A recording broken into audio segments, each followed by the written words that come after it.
all was this unbelievable pageant. So let me read just a few of the numbers of people who went over. So just for the Cardinal of York, and do you remember who is the Cardinal of York at this time? Wolsey. Okay. So he's also, Wolsey just ends up taking all the positions because he's, but anyway, 300 servants just for Wolsey, of whom 12 shall be chaplains. I think that's kind of funny. 50 gentlemen with 50 horses, and it goes on and on. I'll read just a few others. 70 knights, just in the basic entourage, and others ready to come as necessary.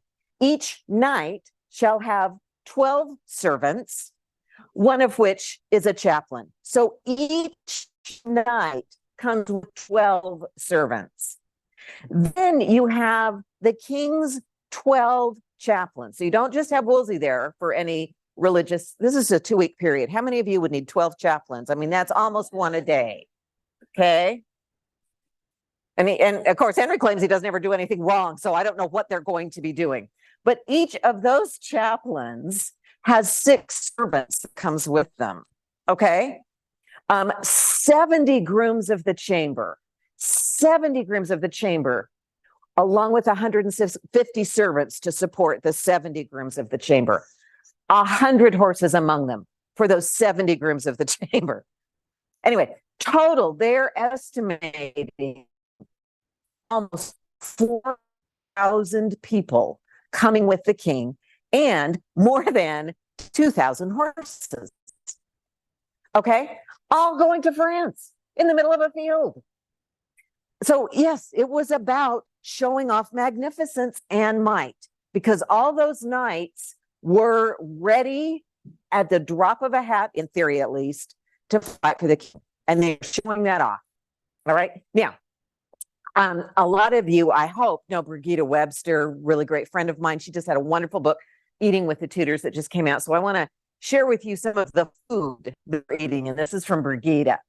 29,000 fish, 98,000 eggs, 6,500 birds, 2,200 sheep, and my favorite number, 216 gallons of wine. So it was quite a party. Okay. And Brigida also reminds us that the finest and rarest foods were reserved for the royal table. All right. Now, one of the really interesting things that happens when you think about how it is for Henry to be positioning himself on the global stage, and Francis feels the same way.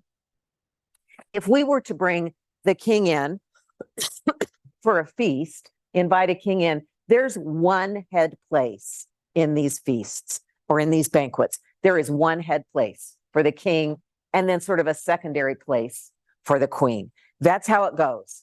So if you've got 2 kings in this field and they host each other, how does that work? Who sits at the head spot? The host or the guest? Henry or Francis? This could have started the war right then and there. So Wolsey and his other ministers were smart enough to realize we're going to have the French Queen Claude host Henry VIII. We're going to have the English Queen Catherine of Aragon host Francis I. So the king will take precedence, because in these days that was automatically what happened. And the king would be served on the one setting of gold plate.